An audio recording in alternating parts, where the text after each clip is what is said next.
కుటుంబంలో తలెత్తిన సమస్యలను బీఆర్ఎస్ పార్టీ సమస్యగా ప్రచారం చేస్తూ పార్టీలో సంక్షోభం సృష్టించే ప్రయత్నాలు చేస్తున్నారు వైరి వర్గాలు. తెలంగాణ రాజకీయాలు గడిచిన 5 రోజులుగా కల్వకుంట్ల కవిత చుట్టే పరిభ్రమిస్తున్నాయి. ఆమె తన తండ్రికి రాసిన లేఖ రాష్ట్రంలో ప్రకంపనలు సృష్టించింది. దీన్ని అలుసుగా తీసుకుని కాంగ్రెస్ ప్రభుత్వం డైవర్షన్ పాలిటిక్స్ కి తెరదీసింది. ఈ లేఖ దెబ్బకు అసలు రేవంత్ రెడ్డిపై ఈడీ కేసు సంగతే పక్కకి పోయింది. అంతేకాదు బీఆర్ఎస్ పార్టీని నిర్వీర్యం చేయాలనుకుంటున్న విపక్షాలకు కవిత వ్యవహారం పెద్ద ఆయుధంలా మారింది.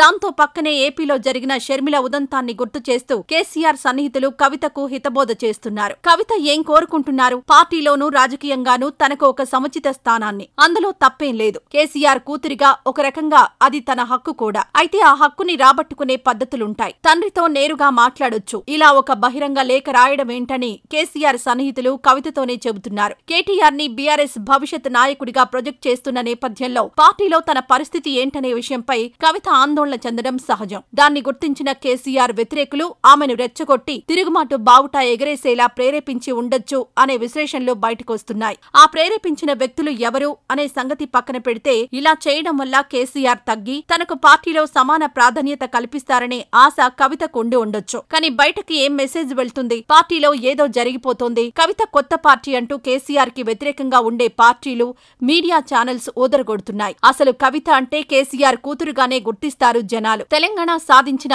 ఒక గొప్ప పోరాట యోధుడు వారసురాలిగా కవిత పేరు సుస్థిరం. రాజకీయాల్లో రాణించాలంటే క్రౌడ్ పుల్లింగ్ కెపాసిటీ అన్నది చాలా ముఖ్యం. జనాలను సమోహితులను చేసి ఆకర్షించేంత శక్తి ఉన్నప్పుడే రాజకీయాల్లో నేతలు రాణించగలరు. సమ్మోహన్ శక్తి అన్నది కొందరికి రాష్ట్ర స్థాయిలో ఉంటే మరికొందరికి నియోజకవర్గాల స్థాయిలో ఉంటుంది. ఆ క్రౌడ్ పుల్లింగ్ కెపాసిటీ అన్నది కవితలో ఎక్కడుంది అనేదే ఇక్కడ ప్రశ్న. ఇలానే ఏపీలో షర్మిల తన సొంత అన్నపై తిరుగుబాటు జెండా ఎగరేసింది. కలిసి కూర్చుని సామరస్యంగా మాట్లాడుకుంటే పరిష్కారమయ్యే సమస్యని కొత్త పార్టీ పెట్టి బ్లాక్ మెయిలింగ్ రాజకీయాలకు పాల్పడి తన అన్న ఓటమిలో షర్మిల కూడా ఒక భాగమయ్యారు. భాగం అనడం కంటే పావు అంటే బాగుంటుందేమో. షర్మిలని అడ్డుపెట్టుకుని టీడీపీ, దాని అనుకూల మీడియా జగన్ ని ఎంత బ్యాడ్ చేయాలో అంతా చేశాయి. చివరికేమైంది?